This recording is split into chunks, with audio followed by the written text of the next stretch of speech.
has said, can I go through 3 questions that they did in a past paper that they found hard? And question 22 is the first one. I'm looking at it at the same time as you. It's the first time I've seen it. So it's asking you, what is Kc for the following reaction? This is a common little question. I've seen this sort of thing before. So we know that Kc for the reaction up there is equal to N2 squared. Josh, are you happy with the fact that it's squared? Was it you? Who was it that was unhappy about the fact that it raised to the power up there? Who was that? Was that Josh? Right. Times O2 divided by N2O to the power of what, Josh?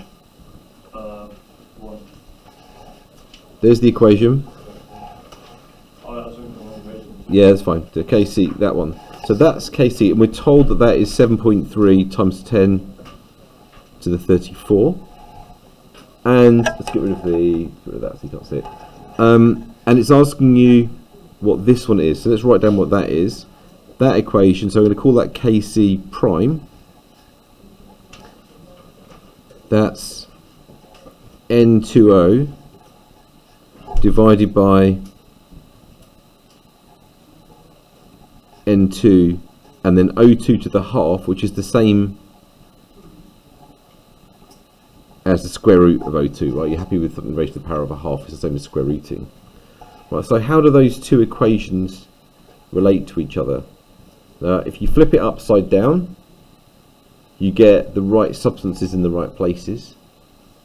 So I'm going to do that. So I'm going to call that, I'm going to write it on the line of paper here so you can see it. So if I turn upside down,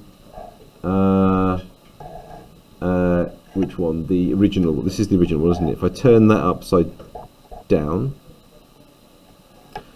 I get, I'm going to call that 1 over Kc, which is just literally turning it upside down, which is the reverse reaction.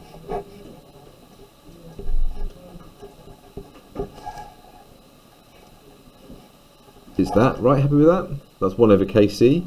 If I were to take the square root of that whole thing, I think you'll agree that if I square root the whole thing, I'd get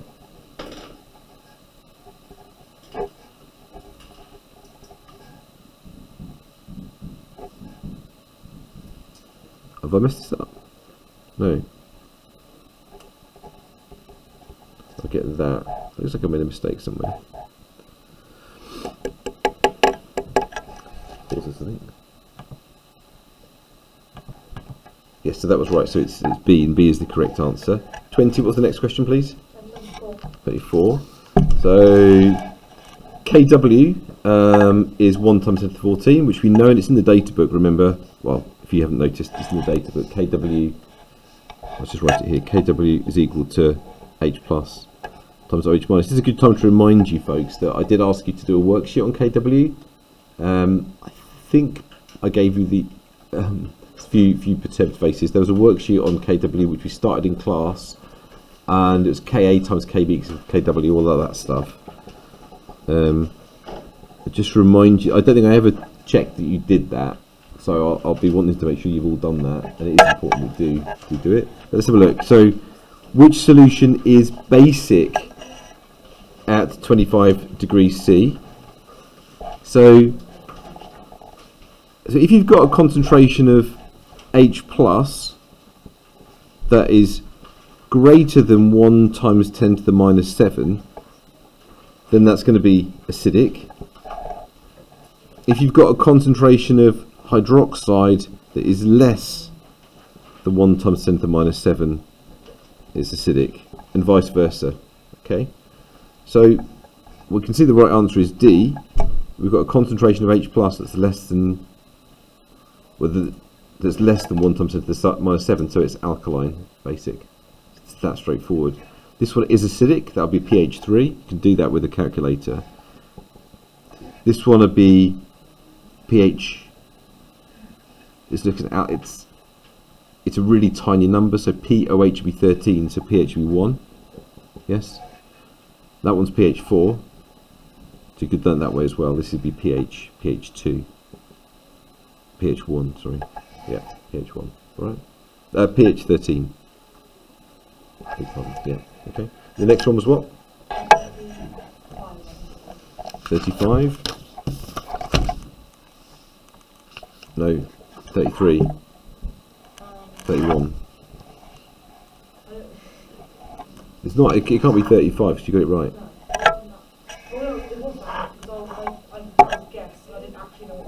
Okay, so yeah, aprotic means without protons that can be lost. So we describe things like water and alcohols. We haven't really done this. This is more organic-y stuff. And things like ethanoic acid as protic solvents that can, we'll do it in the organic topic, but solvents that can lose H plus essentially. And this one is the right answer. This one can lose H plus. We know, I talked about that a bit. This can very badly. It's incredibly bad at losing H plus, and so is this stuff. But this one's got literally no hydrogens on heteroatoms, so that's the answer there. But we haven't done that yet. Okay. Anything else? That was that. Right. Let's move on then. So what we're going to do, we're going to talk about the work we were doing yesterday. But I want to go back to the titration graphs that we were talking about. So the titration curves, I got you yesterday to sketch something like this. For weak acid, strong alkali. Look, it's not going to do very well because the line dips there, but that's the equivalence point. We said that's the equivalent, the pH at the equivalence point, which would be greater than or less than 7. Point up or point down? You're all pointing up, so greater than 7 because it's come from a weak acid and a strong alkali. So there'll be some, the conjugate base of that acid will be present, react with water, generate hydroxide, all stuff we've done now twice before. So there's hydroxyl ions present. Right, there's something else I need to teach you though, before you go ahead and draw your graphs and work out something. It's a really important point. So I'm going to tell you the thing you need to know first of all, and then I'm going to teach you how to do it, and I'm going to explain it as well. So, the pH at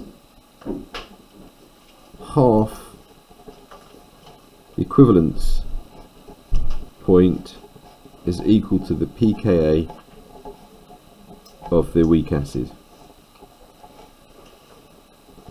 Right, that's the thing you need to know. So you might want to make a note of that to start with. The pH at half the equivalent point is equal to the pH of the weak acid. That is something that you need to just know and can work out. I'd like to teach you why it's true, which I'll do in a second. Which would be really pushing the upper marks. Have you got this down already, Josh? You already know it. You got it down already. And then later on we'll talk about buffers and how buffers work. Right, so this is the equivalence point here.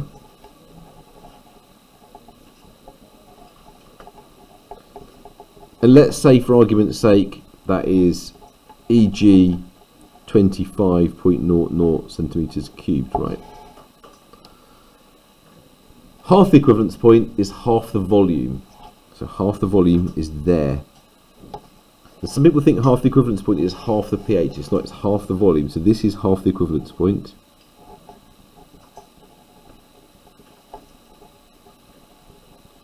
It's equal to 12.5 centimeters cubed. And so if you go up from there, whatever the pH is there, the pH at that point is equal to the pKa. Okay, that is something you just need to know.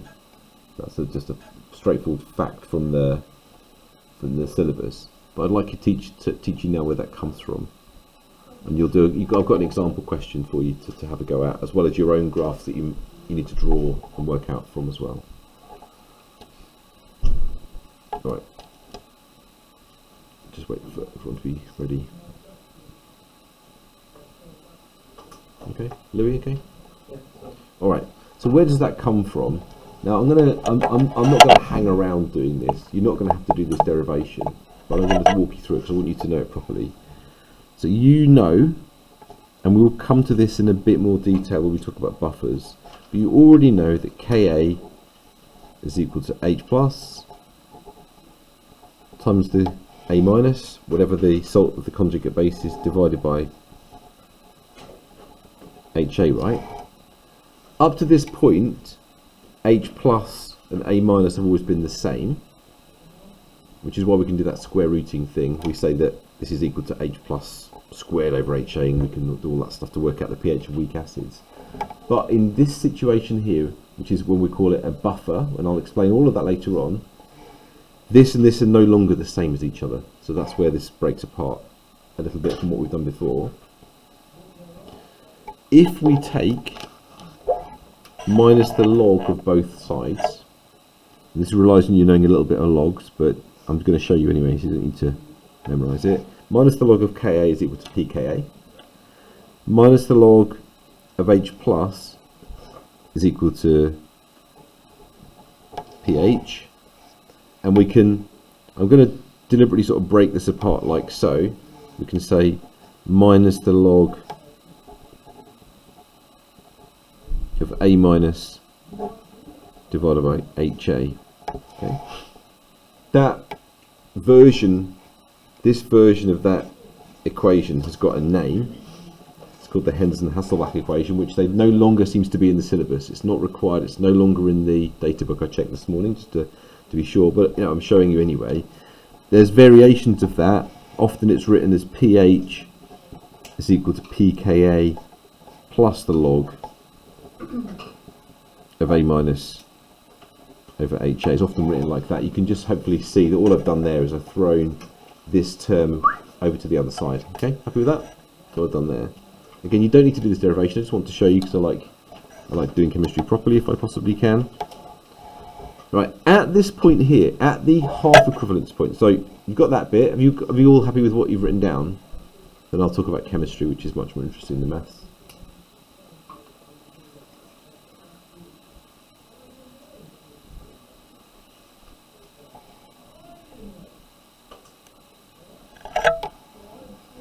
That the reaction that's happened once we get to the equivalence point, this is where I think this is slightly awkward. I'm never very good at explaining this, but I'll do my best. We've got HA, I have to write it at the top with a bit of space. I've got HA plus, say, NaOH can be my strong alkali, gives you NaA, there's the salt, and water, right? Everyone's happy with that. And at the equivalence point, that reaction has gone to completion. That's what's going on at 25 centimeters cubed. Where it gets tricky is we've got to imagine what's happened at half the equivalence point, where I've only added in half the amount of that. So if I've only had in half the amount of sodium hydroxide, I've only used up half the amount of HA, leaving behind half the amount of HA. So I've got half the amount of HA there was from the start.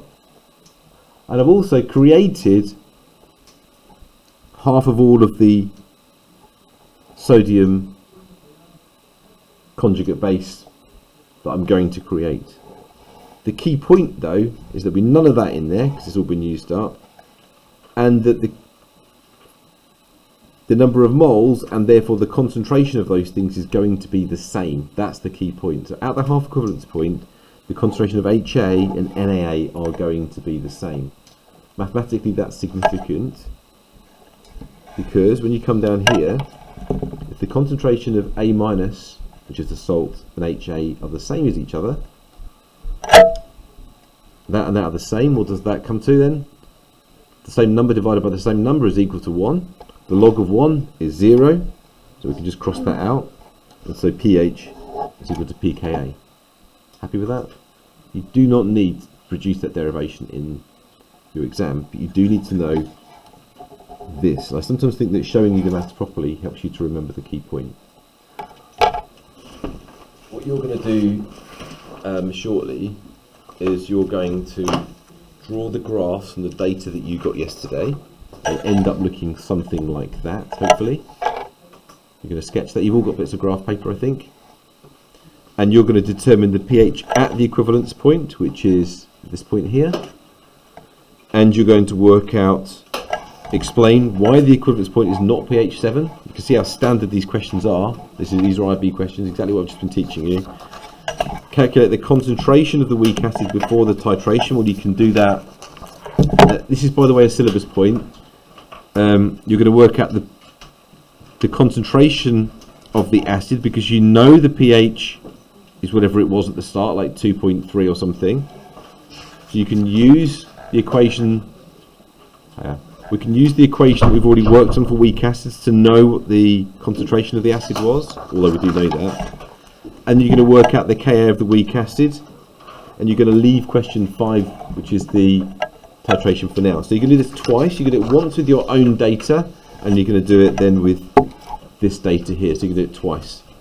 And I don't know if we've got all that done today, because I would like to start teaching you buffers as well. So I'm going to give you 15, 20 minutes, something like that. And I'll come around and check and give you a hand on a few things, and then we'll do some stuff on buffers later on.